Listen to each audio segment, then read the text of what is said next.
A warm welcome to you on a very beautiful Thursday morning.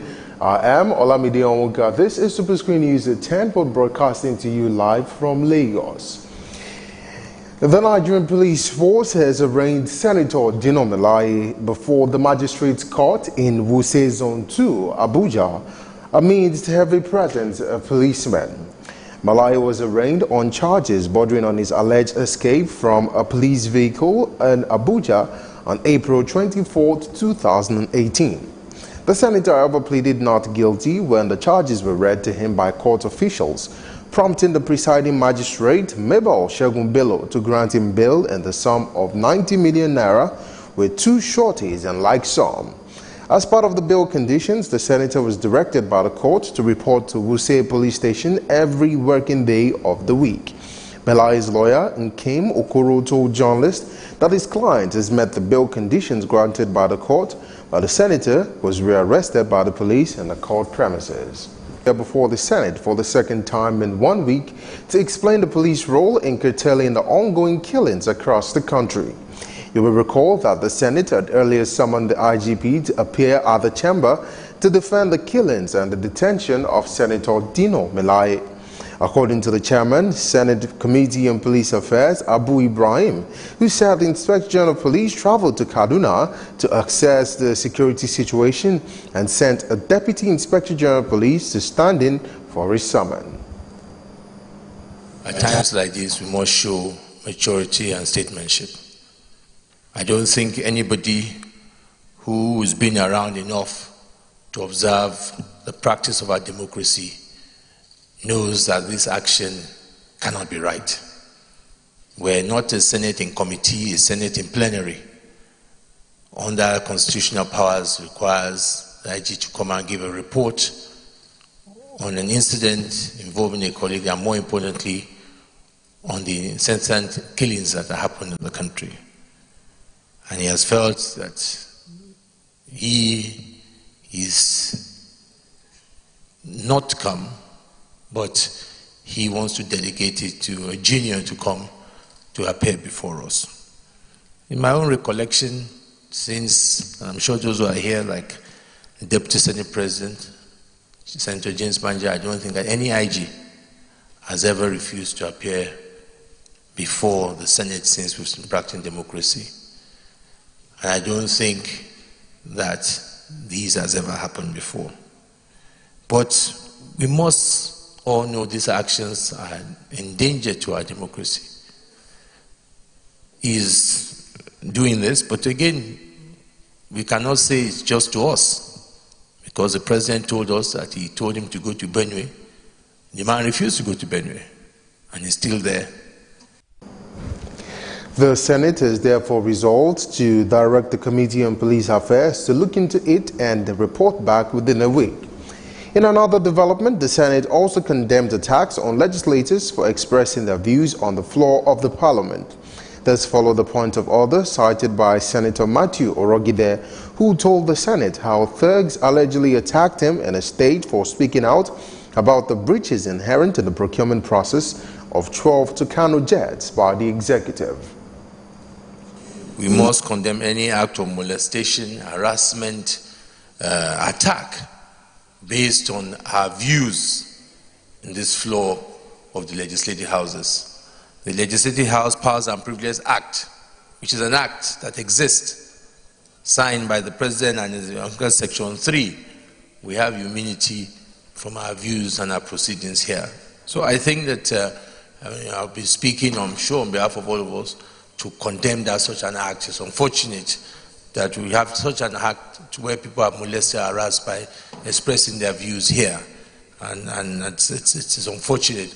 And I think also, I'm happy that the chairman police is here, that can definitely carry out the exercise to engage with the CP police of Edo to see that those who attacked our colleague based on the immunity he has should be brought to books. This is not about the subject, it could be any subject matter.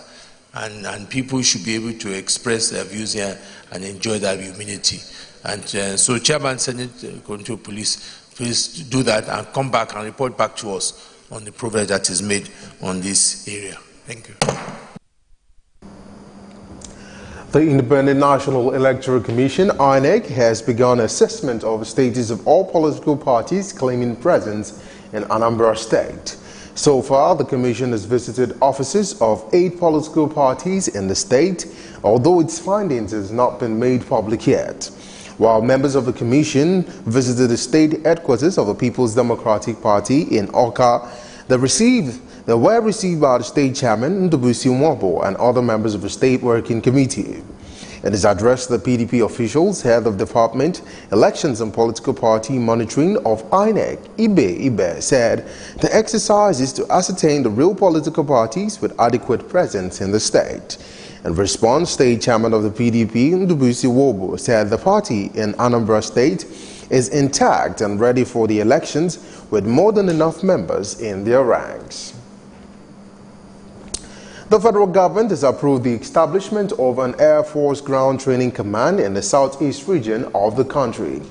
The Chief of Air Staff, Nigerian Air Force, Sadiq Abubakar, who disclosed this in Enugu at the groundbreaking ceremony, said the new command with all the units across the country would also add values to the task of ensuring Nigerian territorial security.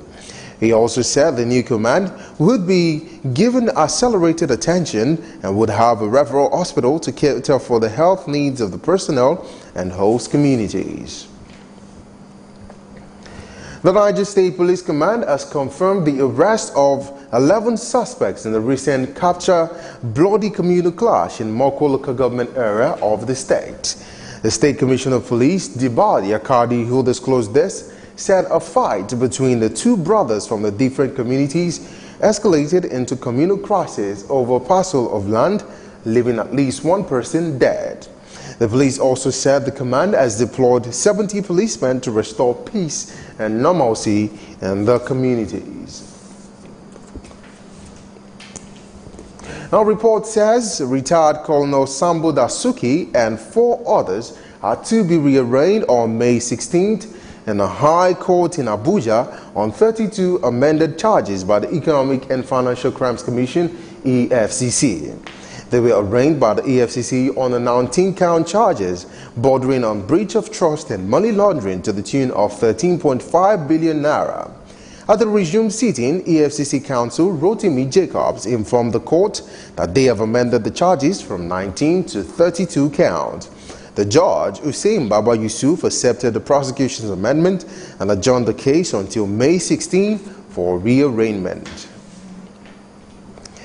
The absence of a third defendant, Yusuf Danjuma, has stalled the trial of former ministers charged with laundering of 4.6 billion naira at the Federal High Court in Lagos. The case, which was scheduled for continuation of cross-examination of a prosecution witness, could not go on because of the absence of the third accused. All the defendants who have been prosecuted by the Economic and Financial Crimes EFCC pleaded not guilty. On counts of 1 to 7, they were alleged to have unlawfully retained over 3.8 billion naira, and on counts of 8 to 14, they were alleged to have unlawfully used 970 million naira. Now, 3 students have emerged as the best students at the University of Lagos, UNILAG, for this year's graduation. Vice-Chancellor of the University of Lagos, Professor Oluwatoyin Ogundigbe, who disclosed this to journalists at the Senate building, said the institution is more than ready for this year's convocation. Details in this report. These are the authorities of the University of Lagos. They have converged at the institution's Senate building to brief journalists about growth and achievement of the university. Addressing journalists, the Vice-Chancellor Oluwatoyin Ogundigbe expressed joy that the institution convocation is finally set to hold, informing that 3 students emerged as the best graduating students out of 12,608 to be awarded degrees, diplomas and certificates. This year, 3 students have emerged as the best graduating students. They are Matthew Jeffrey Jude, Department of Biochemistry, Faculty of Science; Roy Lainde Bosun Abbas, Department of Chemical and Petroleum Engineering, Faculty of Engineering, Babawale Oludare Emmanuel, Department of Early Childhood Education, Faculty of Education. All with cumulative GPA of 4.97. Out of the 5,822 graduating postgraduate students, 123 students will be awarded Doctor of Philosophy, PhD, degrees in various disciplines. And this is the highest we are recording thus far. 5,192 master's degrees in various fields across the university, and 509 postgraduate diplomas. 123 doctorate degree holders, 245 first class, and over 12,000 graduating students will agree with me that we have done well as a university.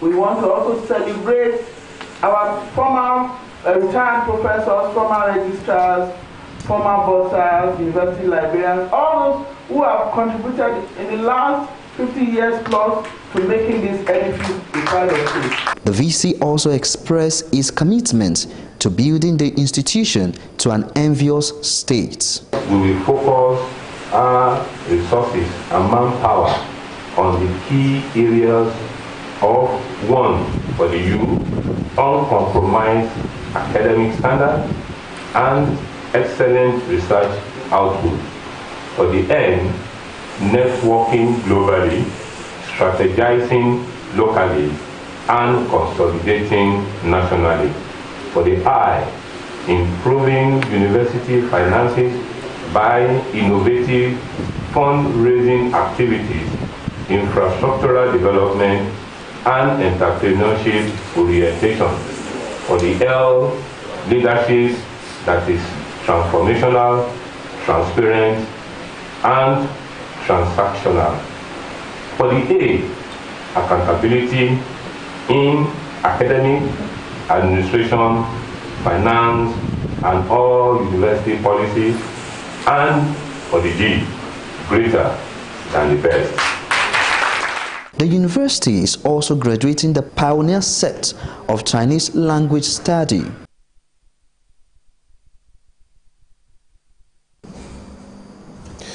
A 54-year-old pastor of Christ Abiding Church has been accused of raping a 9-year-old daughter of his neighbor. The pastor, Udo Okon, reportedly molested the girl in the shop on several occasions before the alleged crime was reported to the police on April 18th. Report says the mother of the girl had observed semen dripping out of her private part when she was asleep, and after pestering her, she allegedly told the mother that Okon slept with her and that he had been repeating the act since 2017. Federal Police Division in Lagos State consequently arrested the pastor, who was paraded on Wednesday by the State Commissioner of Police, Edgar Imohime. Imohime said although the pastor denied the allegation, a medical examination of the girl revealed that the hymen had been ruptured. Okon said the girl usually came to his shop where he sold drinks to assist him, adding that he was shocked when her mother accused him of the offense. You're watching Superscreen News at 10. We'll take a break now. When we return, we'll take some business stories. Stay with us. Before they come, they're supposed to, give us some information, notice, at least maybe a week or so. There was nothing like that. Hunger is everywhere in Nigeria. People are dying every day, but the Nigeria government are keeping quiet. Husband are killing people. Why? It's not what we expected because of these old men that are leading us, and you people know, you are aware that these people are not the right people to lead us. These kind of people that are leading us here are people of black mind. They just care about themselves and their family. You are affecting my village. Let me use if I call it useless, I'm not to mistake. The other place where they build a shop, call it plaza. Each shop there are 4 million naira, which I don't have the money, so I have to leave. If you plan to get a tribal mark, it takes a lot of pain, but after some time, you enjoy it. we experience hold up now during the construction time. Then after some time, we start enjoying it. The way they are doing the construction is too slow. It's too slow. The construction is too slow. They should stop the construction and make sure people go into their businesses and do their businesses.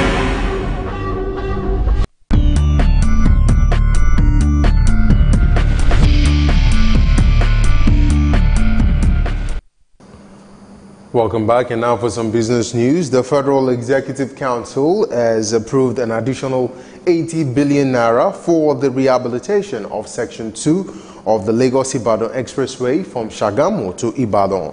The Minister of Power, Works and Housing, Babatunde Fashola, who disclosed this to journalists at the end of the FEC meeting, said the additional cost will cater for changes that were not captured during the project's conceptualization.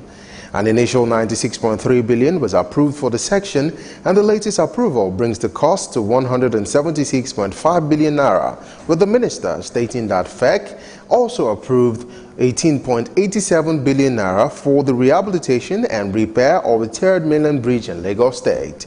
He said the contract for the repair was awarded to Borini Prono, one of the original builders of the bridge, to last for a period of 27 months. He explained that the contract would involve critical repair works and all the 177 piles holding up the bridges, as well as general expansion, joint replacements for the several expansion belts on the bridge. As the federal government bans importation and production of codeine, the Senate Majority Leader Ahmed Lawan says 70% of the products find its way into Sambisa Forest. Lawan disclosed this in a point of order commending the executive on its directive to ban further importation of a drug into the country, thereby reducing its approval. The leader noted that the action taken by the executive shows it has found a common ground with the legislature, suggesting implementation must be followed with strict security monitoring. Between the executive and the legislature, we have found a common ground. The common ground was we debated, we took resolutions. The executive has found enough reasons and grounds to ban the production and importation of this deadly syrup. I therefore feel that this National Assembly, particularly the Senate, and essentially, especially our committees on drug and narcotics and health, should work with the Federal Ministry of Health and NAFDAC to ensure the total implementation of this ban. In his reaction, Senate President Bukola Saraki urged its relevant committees to ensure proper monitoring to see that the ban is strictly adhered to.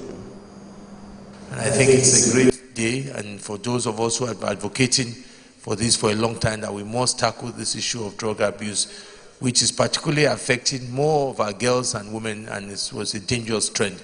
Let's see that this ban is restricted and ensure that it works very well for us. I thank all my colleagues for this, and it shows again some of the good things that the two arms of government are doing together. In other business news, the Ogun State Area Command, Nigeria Customs Service, has intercepted 3,000 bags foreign rice suspected to have been smuggled and 99 packs of Indian hemp within 2 weeks. The new controller of the command, Michael Agbara, who disclosed this, said within the period under review, 295 kegs of smuggled vegetable oil, 221 kegs of premium malted spirit, 24 smuggled second-hand vehicles, and 28 bags of sugar were also seized. Furthermore, he said 4 suspects were arrested in connection with the smuggling of various prohibited items, maintaining that one of them has been charged to court. Agbara maintained that he has met critical stakeholders in the state and at the Republic of Benin towards stemming the tide of smuggling activities in the command. The Osun State Internal Revenue Service has shut down the Obafemi Awolowo University of Ile-Ife for its failure to remit over 1.8 billion naira to the agency. The institution was shut by officials of the Revenue Task Force who arrived at the campus And the team, led by Oladipo Babatunde, sealed the Senate chamber and the administrative building before proceeding to seal the main gate, leaving the pedestal gate unlocked. The closure of the OAU and other establishments in the state followed the expiration of a 7-day ultimatum issued to all affected establishments by the state government. We'll take a break now. When we come back, we'll take some foreign news plus some sports stories. Stay with us.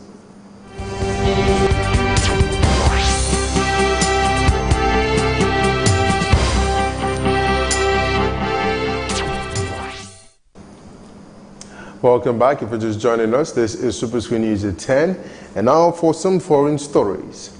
A judge in the United States of America has filed a default judgment requiring Iran to pay more than $6 billion to victims of the September 11, 2001 attacks that killed almost 3,000 people. In his ruling on the case, Judge B. Daniels of the Southern District Court of New York confirmed that the court finds the Islamic Republic of Iran, the Islamic Revolutionary Guard